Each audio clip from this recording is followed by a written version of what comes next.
This should be it.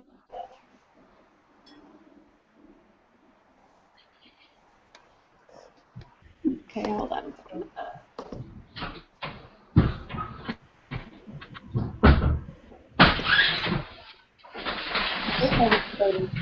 Hi.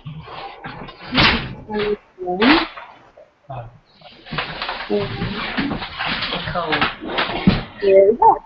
Perfect. We're live. Okay. Yeah. We're live. I see it. I see us for real. I'm so excited. Okay. It's one of those things about technology that you have to use it before you can actually understand it. I truly believe that. So, all right. Welcome everyone to the very first Honor Study Topic Hangout hosted by the Illinois Regional Alumni Association. We're very excited to be here today, very excited to bring our featured guests to you. My name is Renee Robbins. I am the president-elect of the Illinois Regional Alumni Association, or what we call IRA for short.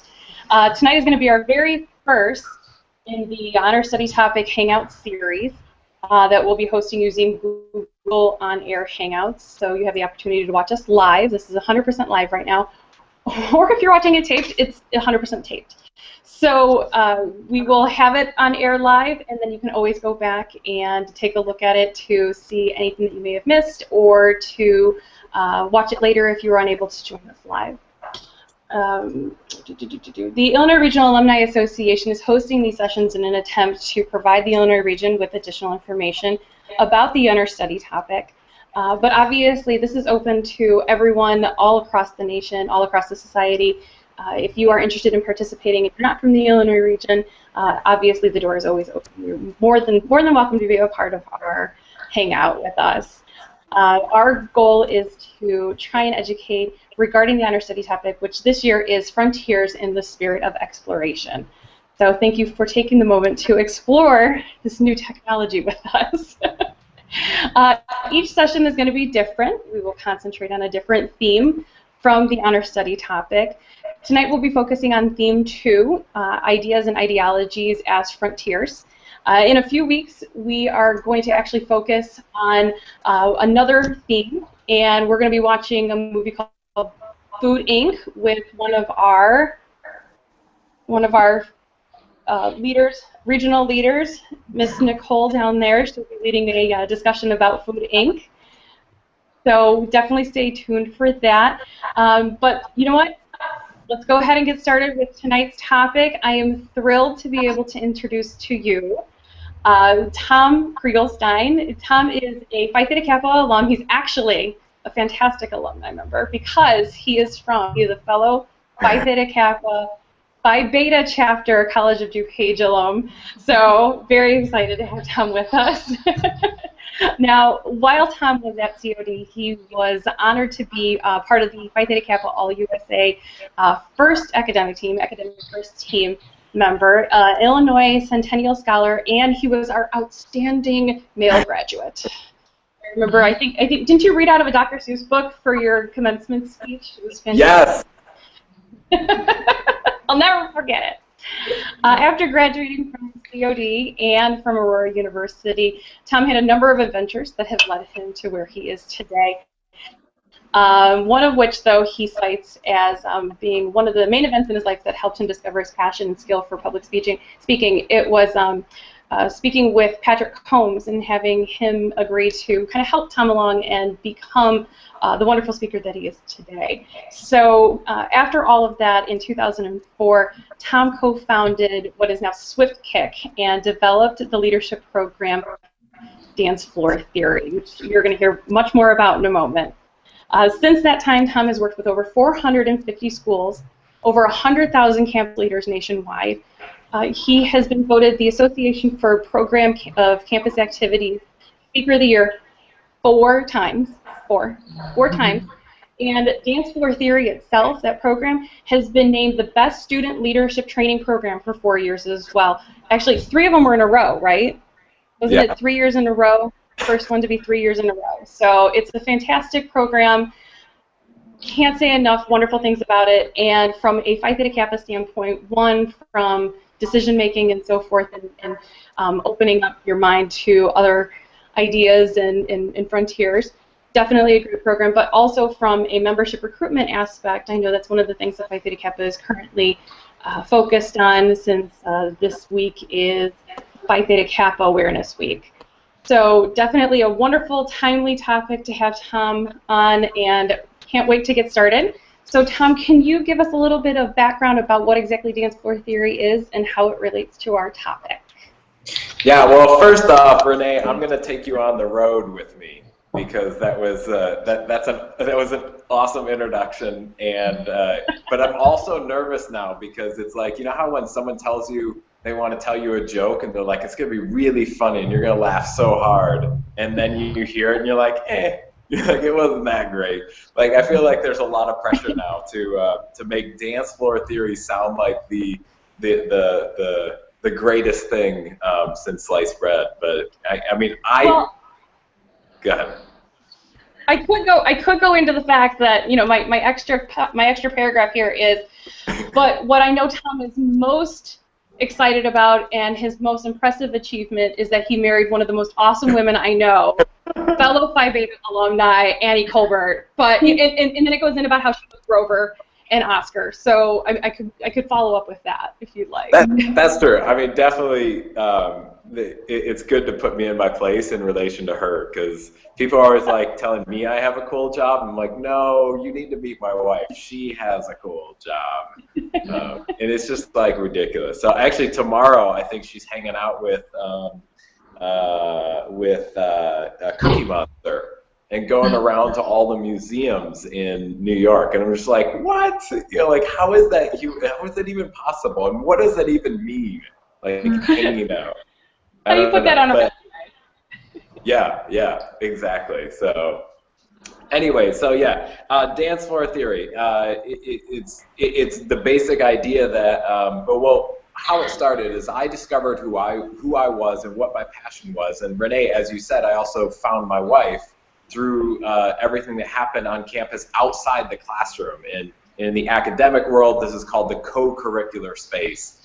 And so when I left college, several things aligned, and I discovered my passion for the co-curricular space matched up with my desire to see more students and more college campuses and students specifically experience that co-curricular space. The problem was, and I'm sure a lot of Phi Theta Kappa chapters out there will agree, is that funding's always a challenge, and getting students involved on campus is always a challenge, and student apathy is a challenge across the country. And so in my effort to combat this, this is the space that dance floor theory came out of. And the first thing people were like, how does dance floors match up with student apathy or student engagement?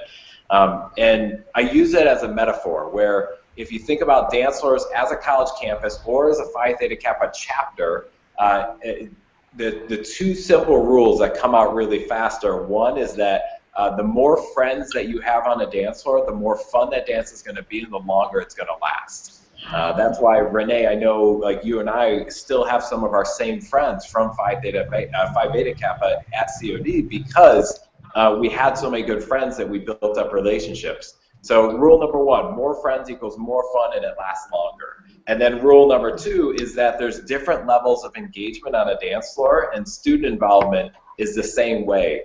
And sometimes we want to just like grab that new person and bring them all the way into our chapter and make them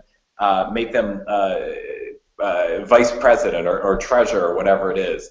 But just like on a dance floor, if someone's on the edge with their arms crossed, it takes several steps to get them to go straight to the center, which brings me to rule number three, is that the action's in the center. Our goal is we want to get more students involved. We want to bring them to the center of our dance floor.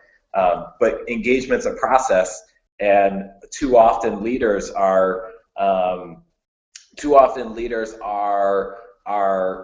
going about the process in a way that actually deters students from getting involved instead of helping them to get involved. So that's the core of dance floor theory, and then it extends for another 5 hours of training.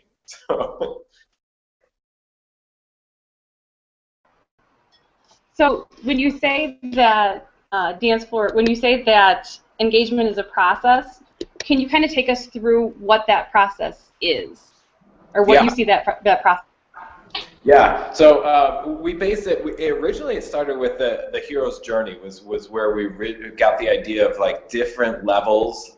Everyone's on a journey, and there's different levels, and that's where we started with, was that concept.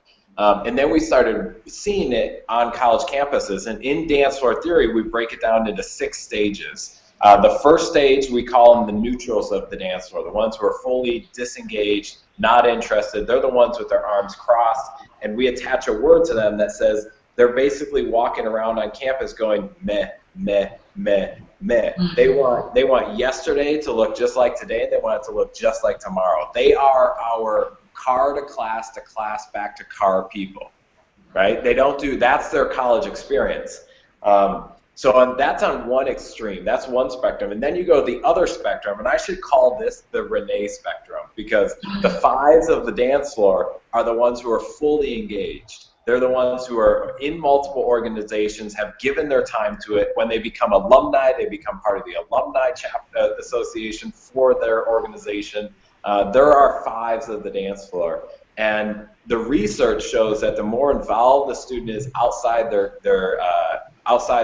classroom, the higher grades are, graduation rate is, and success is after you graduate. And so those are your 5s. And then in between, you have your 4s, your 3s, your 2s, and your 1s. And 1s say, what's in it for me? 1s go from meh to meaning something got them to pay attention. They're actually paying attention to what's going on around them besides just going from car to class. Then the 2s say, what's in it for me? These are your free pizza people, right? They're the ones who will show up to anything as long as there's something free. And that's great, because they're the lifeblood of involvement within our organizations besides the leaders. And so if 2s are the ones who show up to the party, I like to say 3, 4s, and 5s, they host the party. 3s say, what's next for me? 4s say, how can I help? And then 5s say, how can I help? These are the leaders. These are the ones that are trying to go out there and engage that group of disengaged students and bring them in. And so those are the different levels. That's the different levels of engagement on the spectrum of a dance floor, and same thing with the college campus or in your own Phi Theta Kappa chapter. And if more leaders recognize that there are different levels of engagement and each level wants to be interacted with differently, that would start to allow us to develop activities and marketing that was specific to each group. And I say that in that the largest group on every campus are the disengaged students. According to the National Survey on Student Engagement, 60 or 84% of students will never participate in any college-sponsored activity. And so that's our largest chunk. But we're doing activities and programming that's focused on the top part of the pyramid versus the bottom part. And I'm saying we need to get a lot more activities that hit this group right here, that get them to pay attention and then build the relationships before we try and get them to show up at our next activity. And so that's the spectrum. That's really interesting, and I'm going to open this up. Christina Boyce, who is the IRA secretary, and Nicole Holm, who is the a member at large for the Illinois Regional Alumni Association, are both joining us to facilitate the discussion with us tonight.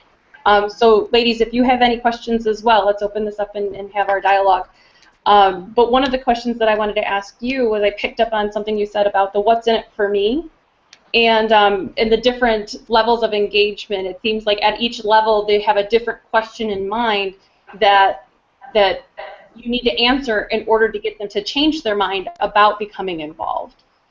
And that you're saying that there's different things that each one of those levels are interested in. Can you talk a little bit about that, how you address that or how you look at that? Yeah, definitely.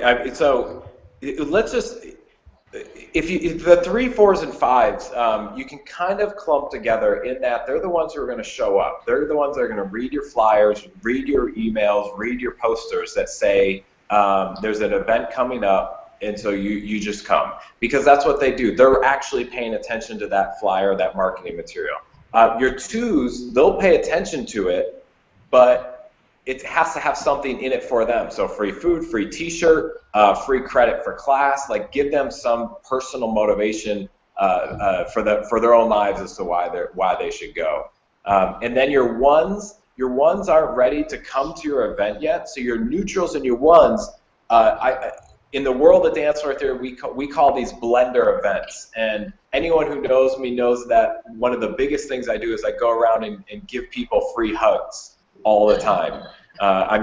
Someday I'll break a world record. The unofficial handshake of Phi Theta Kappa is a hug. So, you know, I'm just going around giving hugs.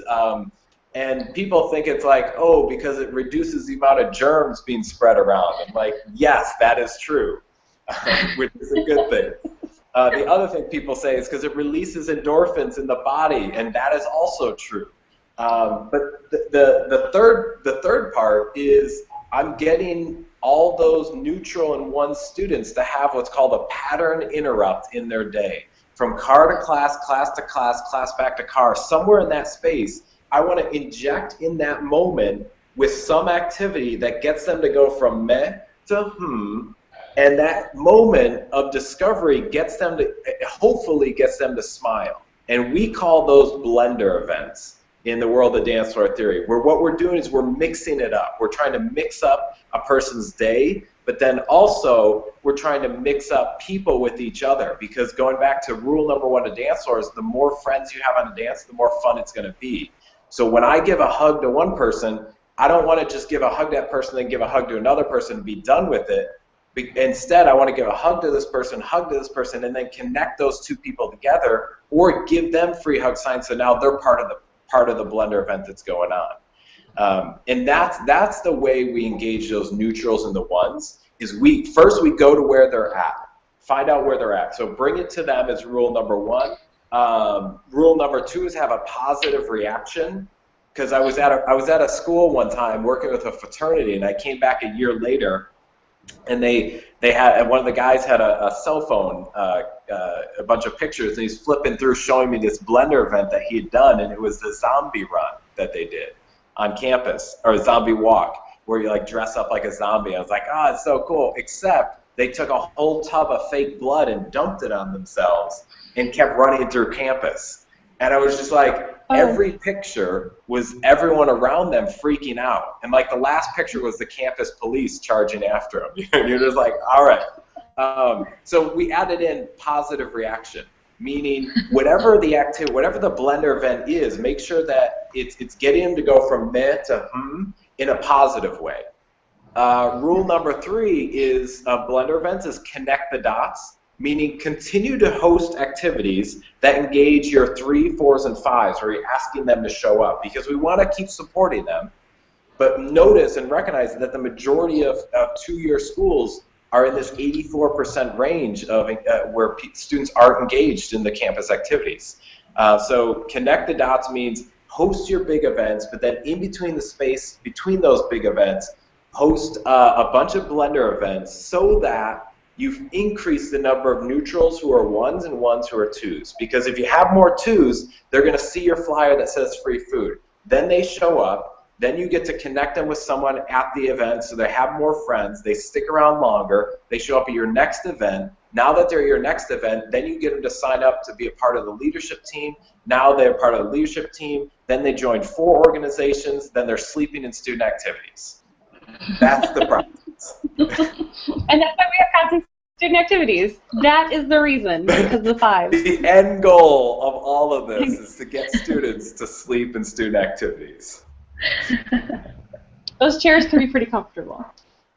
And that's fantastic. So I love the way that you said to discover, you know, kind of what's out there, where they're going from their car to school, school to car, and then they have that aha moment where they go, wait a minute, like there's something else here. I don't know if you've ever seen the movie WALL-E, but one of my favorite parts is where WALL-E breaks her chair, the one woman's chair, and then all of a sudden she looks out and she sees everything and she goes, I didn't know we had a pool. You know, it's like they've been going by it, but until you have that hiccup, you know, like you said, the free hugs, it's a moment where you stop somebody and they have to open their eyes. Yeah. And I think that's kind of what Ideologies is all about, is having that moment where you have to open your eyes and go, maybe I have had this false sense of reality. You know, where I've had this false sense of school, car, nothing in between. I love it. I love it because that's exactly it. In psychology, they call it a pattern interrupt. And what we're doing is we're trying to. And then there's another organization outside of schools called the Fun Theory. They have a phrase that they have a slogan that says, "Fun is the easiest way to change people's behavior for the better." And if you think about it, that's exactly what we're trying to do with their ideology, is change it, but for the better, so that they recognize that there's two ways that a student can experience education or college. One is car to class, class to class, class back to car. The other one is car to class, class to activity, to student activities, to student life, back to class, back to internship, job. And it's more of like one of those mazes that you send people through. And I'm saying, let's give them a pattern interrupt that gives them a positive moment in their day, that releases some endorphins, that makes them feel more comfortable with you and the school, so that when an opportunity shows up for them to get more involved, they're more comfortable doing it. And we skip that as leaders. Yeah, that makes sense. Yeah, and so the last thing is, we skip that as leaders. We jump right to trying to treat these people who have never participated in any activity. We try and treat them like our best friend on the dance floor. We run up to them with our hands from the edge of the dance floor. We grab them. We physically yank them towards the center, and we say, dance. But on a dance floor, that's crazy if you've never met the person. But on a college campus, we walk up to people all the time with our flyers and our posters, and we're like, you totally got to come to this event. This will be great. So good, so good. And then we realize we have no clue who this person is. We don't even know if they're a student on our campus. We're just trying to get them to show up at our event and be a part of our organization or fill out this sheet. Right, and that's interesting. It's instead of yanking from the edge of the dance floor into the center, it's a gradual shift in terms of acceptance of, I can get out of my car and go and stop at the bake sale table and then go to class, because that's my safety zone. Yeah. That's exactly it. Video games do an amazing job of this. And we've branded it in dance floor theory. We call it X+1, meaning figure out what level a student's at and give them their +1. Because a +1 is motivating and will keep them going, but a +5 is too much and be demotivating. Video games do a great job. They know what level you're at, and they give you the next level so that you're challenged but not overwhelmed. And we want to push our students, our campus, our members in our chapter to get to that learning zone, but not to the danger zone. And so give them their +1, feed them their +1 so that they keep evolving and grow. And eventually, once you have the relationship with them, you'll have the rapport with them, and then they're going to be a part of your organization or chapter. Now, Christina or Nicole, do you guys remember, because I mean, obviously through Phi Theta Kappa you've both been incredibly involved, regional officers and so forth. Do you remember your point where it was, what was it, pattern interrupt? Yeah. Tom, was it pattern interrupt?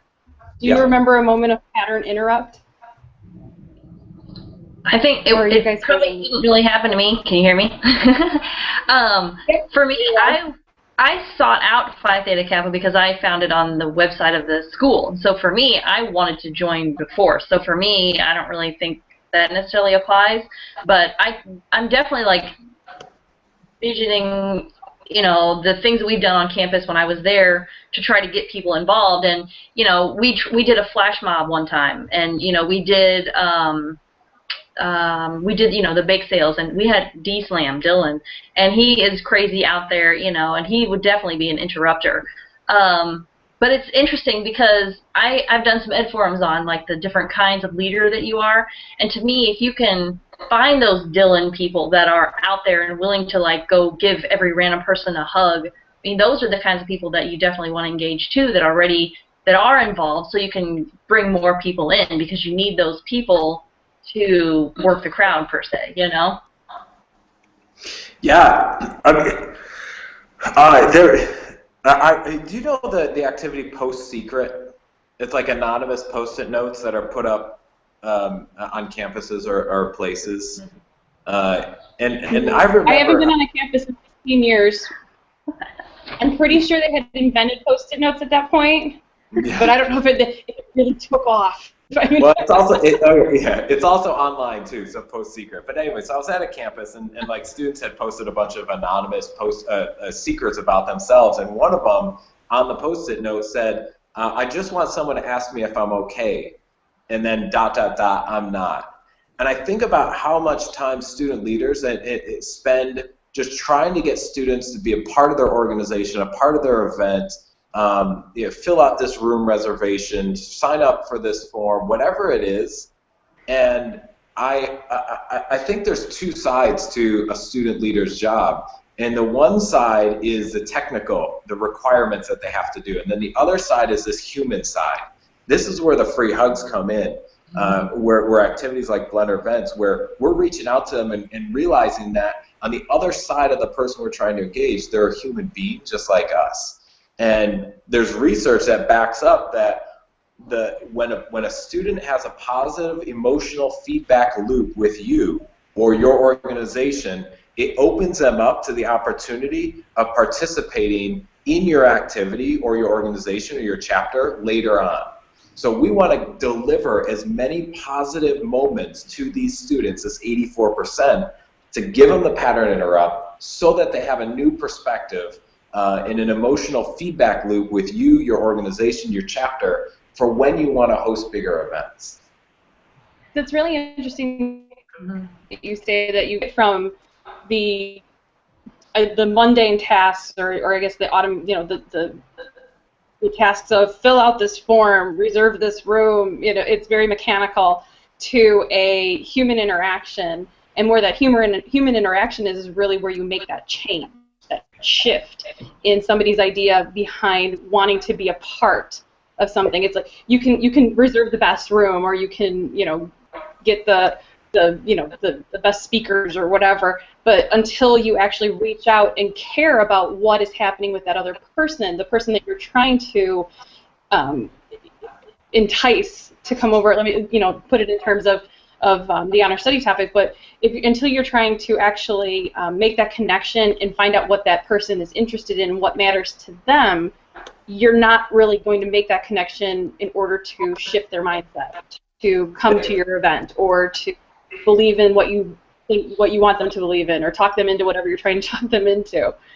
Until you actually stop thinking to yourself, I need to fill a room, and finding out what's interesting or what's motivating to them.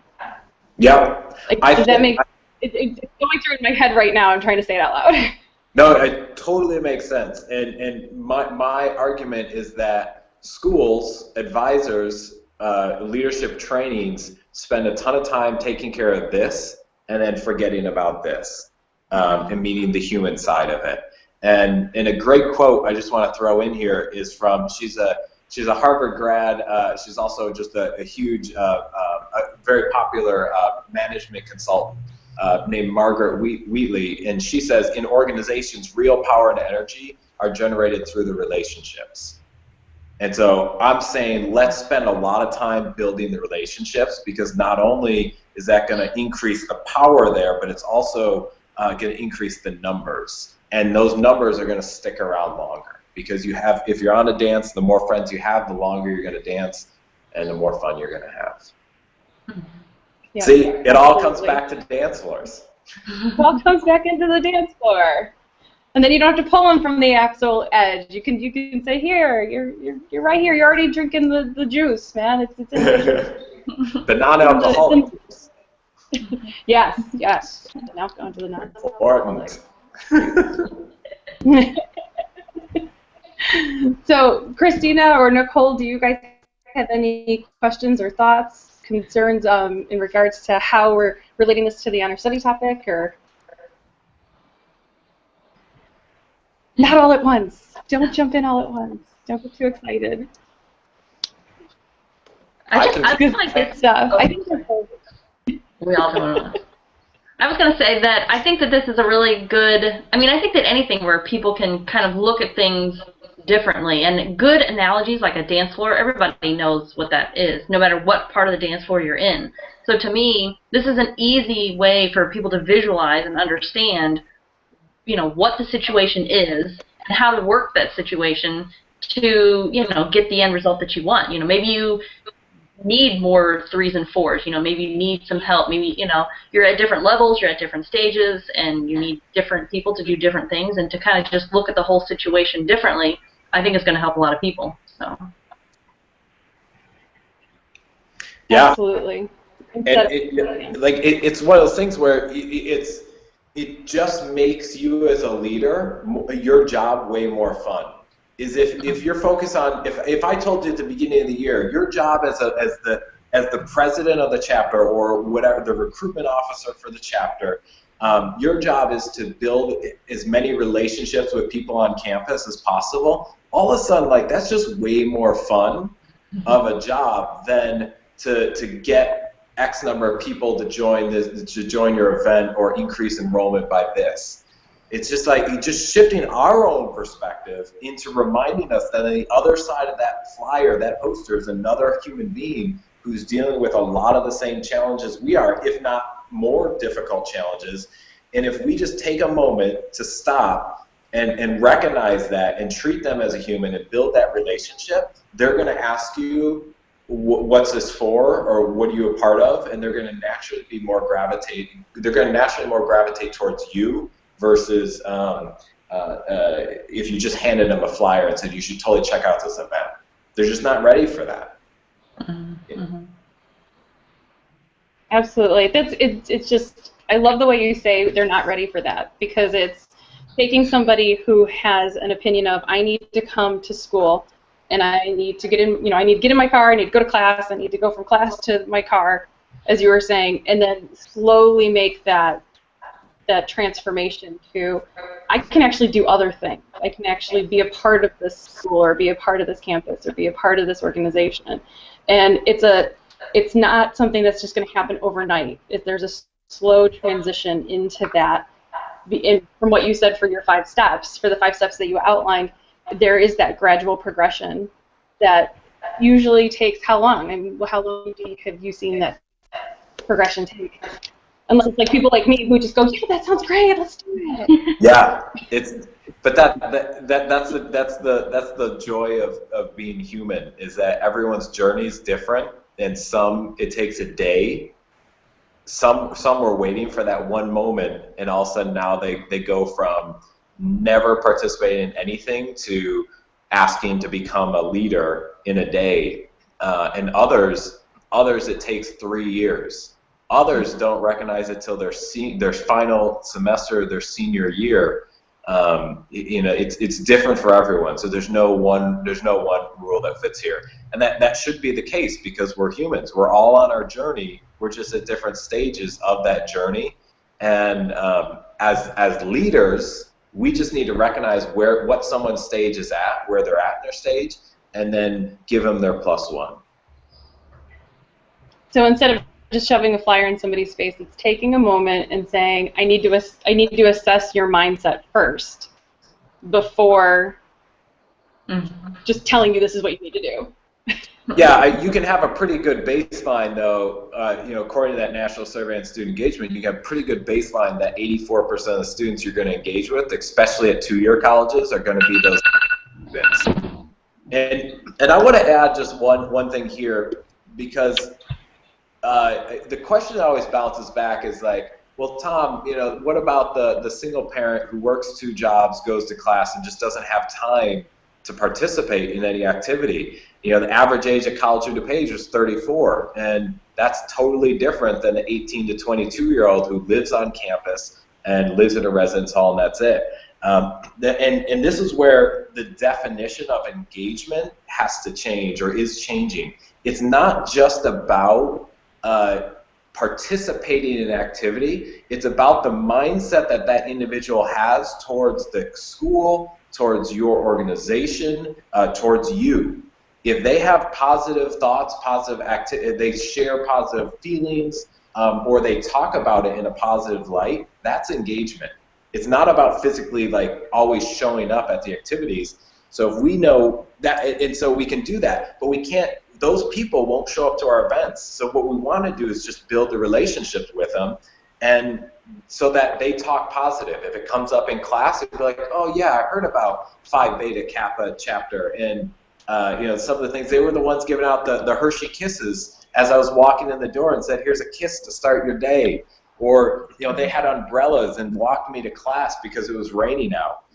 To give to others is to receive, and that's a big part of this. Is like, let's stop trying to get people to do stuff and start doing stuff for people, and watch how much more exciting it is to be a leader of your chapter, and then also just how much more how much the engagement is going to increase in your chapter, but then also as your campus as a whole. That's interesting. So engagement may not be what your definition is, but that doesn't mean it's wrong. That doesn't mean that it's not engagement. That doesn't mean that it wouldn't match their definition of engagement. Where, yeah, again, you know, for the honor study topic, it's somebody may not look at your truth and say, oh yeah, absolutely, but you may have opened their eyes to go, I kind of see where you're coming from. I kind of see where that all leads to, or I'm willing to, I don't believe exactly what you're saying, but instead of me being, here, I'm now over here, a little bit closer, but just a little off from what you think. But I'm willing to open my mind to other possibilities. Yes, and that's interesting. And it's like, if you take, there's the stages of a dance floor. There's like the physical actions on a dance floor of like uncrossing your arms, and now you're shaking your hands, now you're moving your head. But then there's a mental mindset shift too in each stage. So we're trying to move them mentally towards this concept of engagement. And engagement meaning, if I could, I would totally go to that event. Recognizing that not everyone has that ability, but they will. There's a quote, be nice, the world is a small village. And so just we're leaving random acts of kindness on our campus. That's going to come back to us in multiple ways. Maybe that person's able to donate money when they're an alumni because the Phi Theta Kappa chapter was the one that was always there when they were feeling frustrated, or one of the advisors took the time to chat with them after class. And I'm saying engagement isn't always just about showing up to your activities or being an officer in an organization. Absolutely. Absolutely. That's I think that's perfect. I think that's a fantastic way to have people remember exactly what we've been talking about here, which is sometimes it's, people have their own transitions and their own truths, and if you can help them kind of open their eyes a little bit and start to make that progression, maybe one day they'll get to what you feel the definition of engagement is, or what you feel, whatever you're trying to talk them into or explain to them, move them over to your side of things. But it's that progression, and it may not be exactly what you're expecting, but being able to let them being there to help them open their eyes a little bit to at least see that there's something else. That's incredible. That's incredible, and I just love the way that you've absolutely done this with the dance floor metaphor, and it's so relatable. It's like, and you know what I will tell everybody who's watching this, whenever you watch this, check Tom out on YouTube, because his presentation style, when he gets so passionate and excited about this theory, is phenomenal. I was hoping at one point that you'd bust out with, "That's my jam." I have to save certain jokes for certain times. Oh, but Renee, I was getting the oil change in my car. I'm sitting in the automotive whatever the little waiting room thing is, and I had my headphones in, and I'm watching your presentation, and you bust out with, "It's my jam." I busted out laughing so hard in the middle of all of these people, I couldn't help myself. I was just like, oh my gosh, because you're so engaged, you're so excited about it, and it makes sense, because what you've explained to us tonight totally makes sense to me, at least, and I hope that everybody watching this can see the truth behind what you're saying. It's this progression and being able to change somebody's mind from meh to I'm 5-star leader. That's awesome. So fantastic work. Thank you so much for sharing it with us today. I really appreciate it. And again, thank you so much, Phi Beta alumni. Thank you. Renee, can I give one final bit here before we close out? You can do whatever you want. Okay, I'll go for another 4 hours. I love talking about this, so don't tempt me. I know. All right. Now, here's my final thing: is that up until this point, we've talked about them, the people on our campus. But I also want to challenge the Phi Theta Kappa leaders out there to rethink the way that rethink what leadership is, and in the concept, and just pulling a quote from one of my favorite quotes from Francis of Assisi, who says, "For it is in giving that we receive." And if we just go at our leadership position from a gift or something of giving of ourselves to our community, then that's the goal, and that's what we do. That's going to walk away for us feeling good, the community's going to feel good, but also it's going to increase engagement. So it's not just about us like understanding the quote-unquote game of engagement and so we can bring people in. At the core base of it, if nothing else, as a leader in your chapter, focus on that concept of shifting your mind to think about what you're doing is you're just giving to the world, because that's how you receive. Love it. Awesome. Awesome. And that is absolutely, scholarship, leadership, service. I don't know if fellowship's supposed to be a hallmark anymore or not. I don't know my favorite hallmark. I was really good at it. But service, having that aspect of leadership building into service and, service learning and all of that, I think you're absolutely, absolutely right. You get so much out of giving of yourself. And, just that opportunity can get you to start thinking in so many different directions that may never have been open to you. So that is an awesome way to close that up. Thank you so much, Tom. All right, awesome. Well, hey, I'm always happy to give back to the Phi Theta Kappa community. And because it's given me so much over the years. I mean, I wouldn't be where I was at without me being involved first as treasurer, but then winning the All USA Academic First Team. That led to me giving some speeches. That led to me feeling like I was pretty good at it. That led to me finding my passion in this co-curricular space. So I'm just giving back to the world as much as I can, with the end result that I'm trying to build as many leaders that create engaging communities that leave their members feeling welcome, connected, and engaged. That's awesome. Well, you know what? You told me not to call. I'm going to call you on it. We'll be in touch. We will take full advantage of that. that and the fact that you got to marry a pretty nice lady. She's pretty. So, it's given a lot to you. So, yeah. All right, sir, thank you so much. Ladies, thank you so much. And Nicole, when are we doing your Food Inc. discussion? That will be March 5th. March 5th. March 5th. So March 5th is the next time we will see everybody. And I appreciate it so much for you guys being here and being a part of this with us. If you have any questions, feel free to leave them on the chat or on the comments for the video, and we will always do our best to get back in touch with you and give you some answers. All right, everybody, sign off. Big waves. Big hugs. Big hugs. Oh, big hugs. Sorry. Big digital hug. All right. Have a nice night. Bye. Bye.